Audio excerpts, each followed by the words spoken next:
Tatanggal lang ako ng ano. Habang naglilinis ka dyan, kuya, meron tayong bisita, si Dr. Benjamin Medillo ng Komisyon sa Wikang Pilipino. Tuloy po kayo. Tuloy kayo, sir. Dito na tayo. Pagdamutan po ninyo ang aming dampang tahanan at ngayon po ay makikipagtalamitam sa inyo ang aming mga butihing mga kasambahay. Ayan. Alam naman natin na August is, di ba, buwan ng wika. So, importante sa atin na malaman natin kung ano yung mga importansya pa ba ng paggamit ng ating wika. Importansya, hindi Tagalog yan. Ay, hindi ba? Ano ba yun? Espanyol. Espanyol. Kahalagahan ng paggamit ng tama ng ating wika. Oh, tama po. Sir, ano po, no? Kayo, sir ay hindi Tagalog. Ay, hirap naman. Ano nga pa talaga ano na ba ang wikang Pilipino ngayon? Is it confluence of different influences? May slang na rin ba? Andiyan na rin ba yung, o talagang diretso pa rin tayo na kailangan Tagalog o Filipino yung ating gamitin? Well, ang wikang Filipino ay konglomerasyon. Ito ay pinagsama-samang mga wikang katutubo, gayon din ang wikang mga banyaga. Kaya hindi ito puristang wika na alam natin. Ito ay, kung titingnan natin yung Article 14, Section 6, sinasabi doon na lahat ng wikang katutubo sa Pilipinas, sa lahat ng kapuluan at Ingles o Arabic ay ina-absorb natin. Hindi tulad ng dating alam natin na Tagalog lang. Kasi na-influence tayo ng iba-ibang Influence is not a Tagalog. Hindi. Kaya nga sinasabi natin, hindi, na-influensyahan din ano din yan Espanyol. Nahikayat tayo. Kaya nga sinasabi nila ngayon na konglomerasyon. Ibig sabihin, lahat ng mga impluensya ng iba-ibang mga countries na napunta dito sa atin. Ang Zamboanga ay may Chabacano. Di ho ba, ang Zamboanga ay maraming mga varieties. Marami silang variety doon, mga regional languages. At ang tuon ngayon ng KWFI o Komisyon sa Wikang Pilipino ay talagang sinupin lahat ng mga katutubong mga salita. So wala na ho ngayon hindi na ho ngayon masyado yung mga purista. Opo.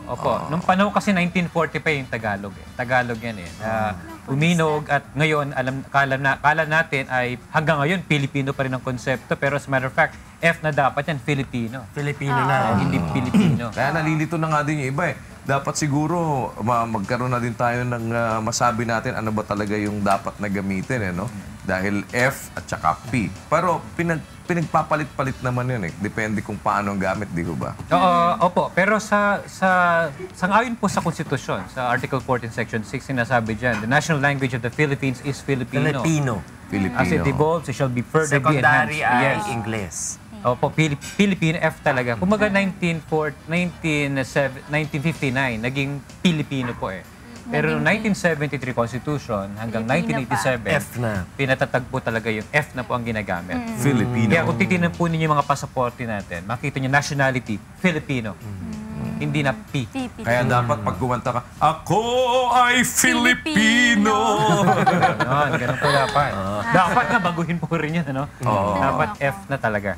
Sapagkat may F naman talaga tayo. Kasi sa mga social studies, Pilipino pa rin yung nagagamit noong mga panahon namin ngayon, ginagamit na nila talaga Filipino. Alam mo, very ironic, kasi nung nasa college ako, tayo nagsasalita tayo ng Filipino mula nung pinanganak tayo, Ay, hindi naman mula nung pinanganak, mula na natuto tayong magsalita. At saka, mag-converse. Pero, nung pagtapak ko ng kolehiyo, pinakamahirap na subject for me ay yung Filipino.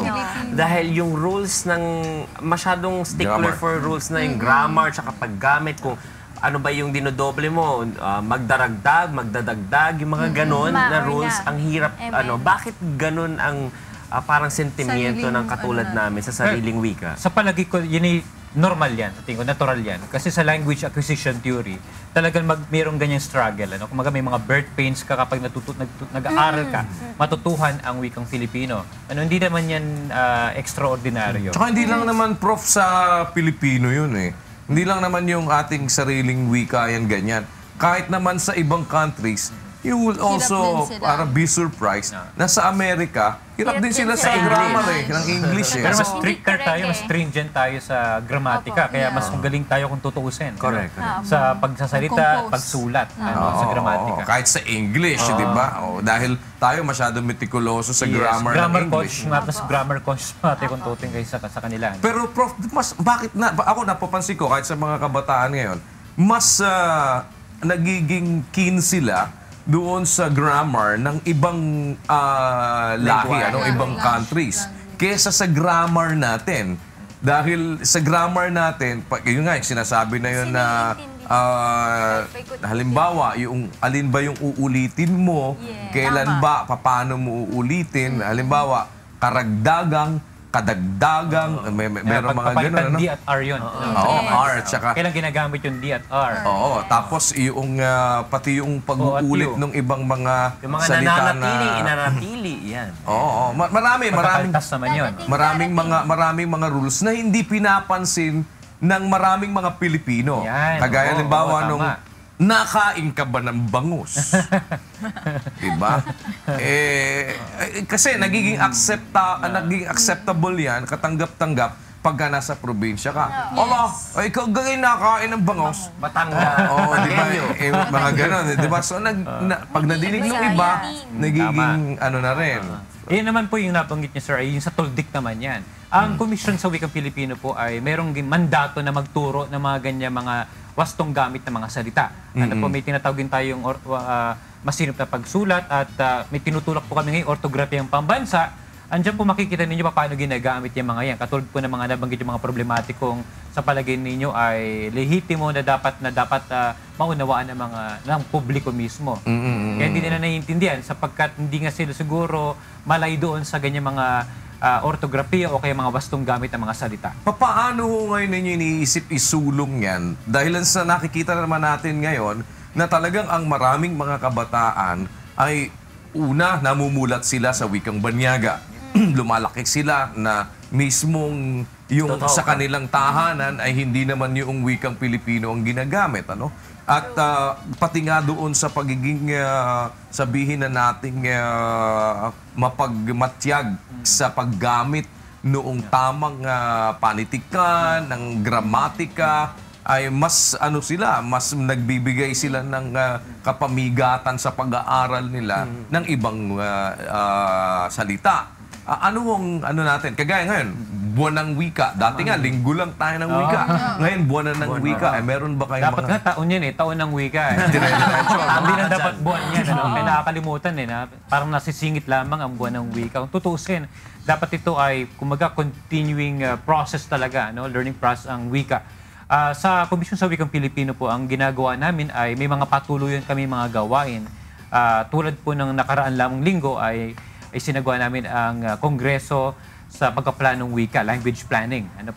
At maliban diyan ay kami po ay gumagawa ng mga patuluyang gawain ng mga seminar at mga palihan tulad ng pagsunod po sa AO 335, yung pagtuturo po namin ng korespondensya opisyal sa mga kawanihan ng gobyerno. Ng gobyerno, opo. Tinuturo namin ano ba yung tamang gamit ng mga salita at tinutulak din po namin yung ortografiyang pambansa. Sa ganito mga pamaraan, nakatutulong kaming mapalawak ang yung aming mga mandato. infomercial ba kayong ilalabas ngayong buong month ng August para dito? Kasi ako, one of the most prevalent TV at saka internet. Baka pwede social tayong media. magkaroon ng YouTube channel or whatever, diba? Sa Twitter, kung ano yung mga Tsaka, rules sa ganyan or sa infomercial. Madagdag ko lang, Attorney Reg, baka ho maaari rin bigyan ninyo ng pansin yung ating mismong nasa media. Yeah, oo. Kasi isa ho sa pinanggagalingan ng mga maling paggamit ng madalas ay ang mga mamamahayag, yung mga reporter, kagaya nga ng paggamit ng kapulisan, Yan. Ah, Kasundaluhan. kasi ang alam ko kasi kabundukan, kapatagan, di ba, pero karagatan. kapulisan. Pero yung kapulisan at saka Kasundaluhan. kasundaluhan, yung mga hindi ko alam kung kayo mas nakakaalam Corruption muna. na lang ng paggamit yan ng mga, mga panlapi natin. So mga yun fixations na yung, natin. pero yun na yung naging nadidinig Nakasanayan. natin. Kagaya ho halimbawa ng paggamit nung sinasabi nila na kaganapan. Nandito tayo ngayon sa gitna ng EDSA upang ating tunghayan ang mga kaganapan dito. Ang pagkaalam ko ho, ang kaganapan ay yung completion, fulfillment. Opo, mali ang gamit. Ang alam ko ho sa dapat na gamitin doon ay pangyayari. Tama, mas tumpak po yan. Na nagaganap, 'di ba? Tunghayan natin ang mga pangyayaring nagaganap ngayon dito sa halip na gamitin yung kaganapan.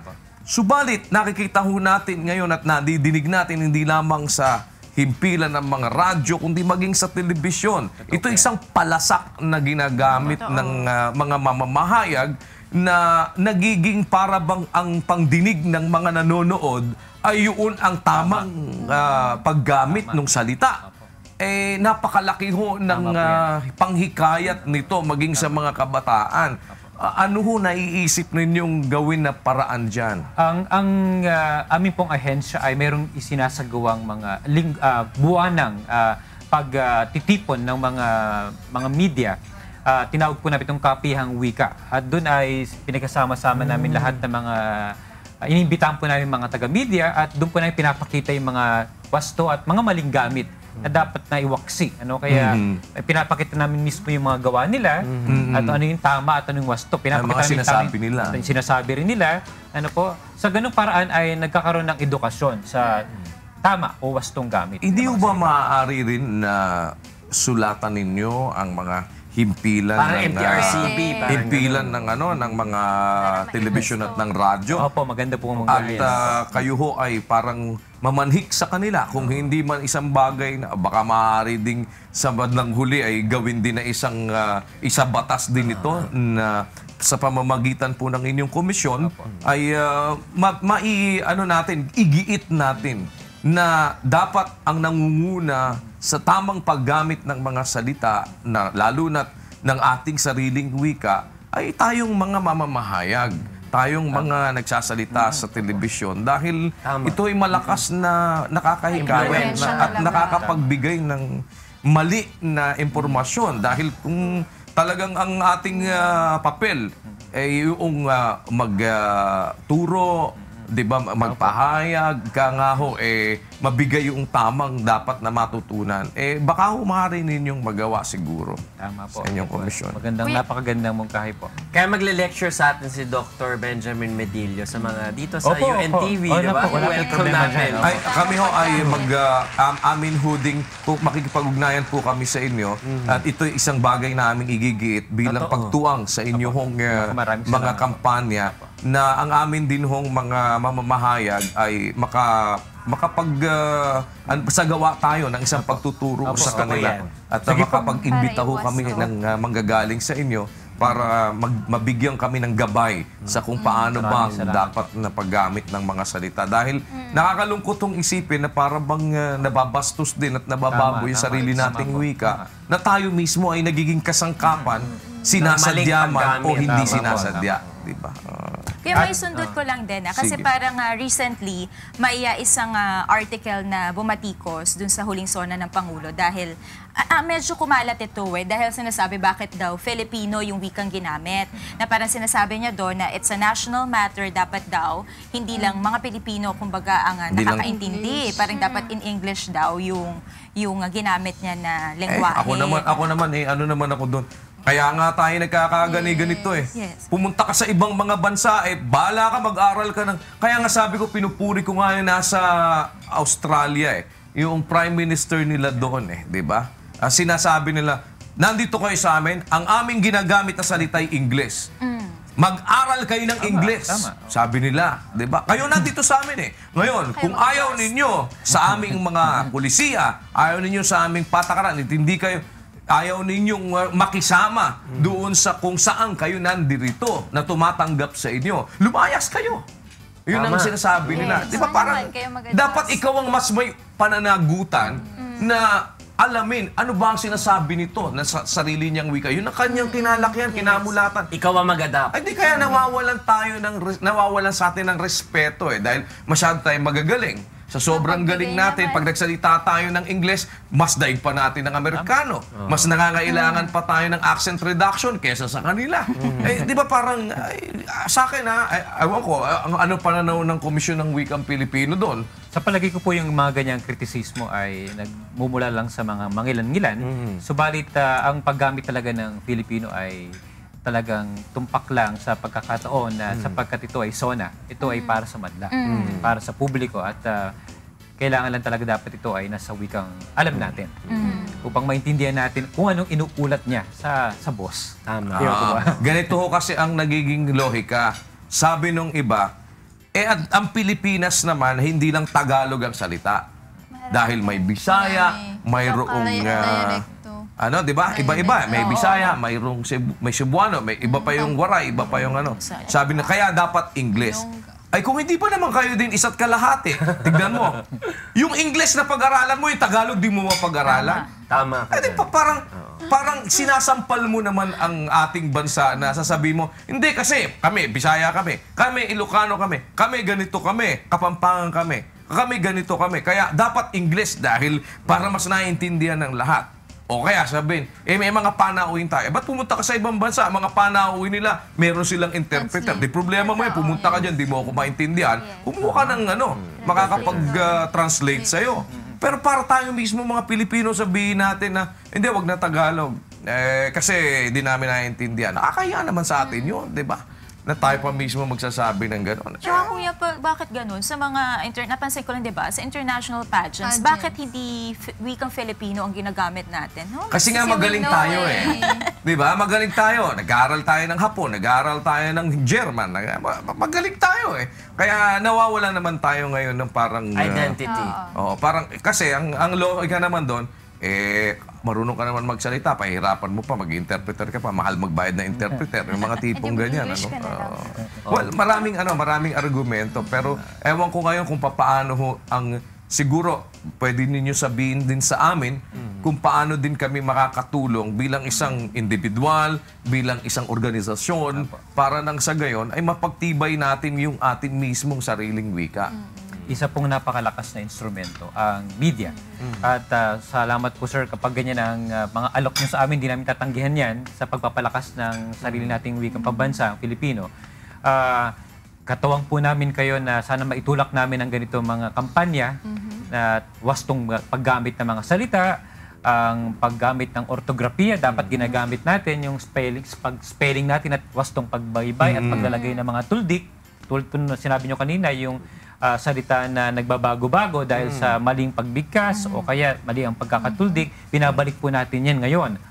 Kaya po, isa pong magandang may tutulong nyo sa amin ay una ay paggamit ang wastong Pilipino. Pangalawa po ay maisulong po natin yung mga kinakampanya po ng Komisyon sa Wikang Pilipino para ma-preserve po natin mismo yung pero para magamit ho natin ang tama, kailangan matutunan kung ano yung tama. Tama po. Kaya po siguro, mag-iimbita ako sa inyo, maglalagay kami ng segment dito sa Good Morning Gusto po namin yan ako. Ako, maraming salamat po. Baka pwedeng kayo ang kunin naming host. Kada isang araw man lang. O eto ang ating ngayong salita na kadalasang maling ginagamit. O magaling po dyan ang aming tagapangulo. Ang aming pong tagapangulo ay walang ibang ating pambansang alagad ng sining, Virgilio S. Almario. Sige po. Parang Dr. Musiko niya. Parang Dr. Musiko at Dr. Wika. Coordinate natin para nasa gayon Well, maraming salamat, Dr. Benjamin Medillo. Maraming salamat po. Salamat po. Sir, thank you so much. Siya ang kinatawan ng Komisyon sa Wikang Pilipino.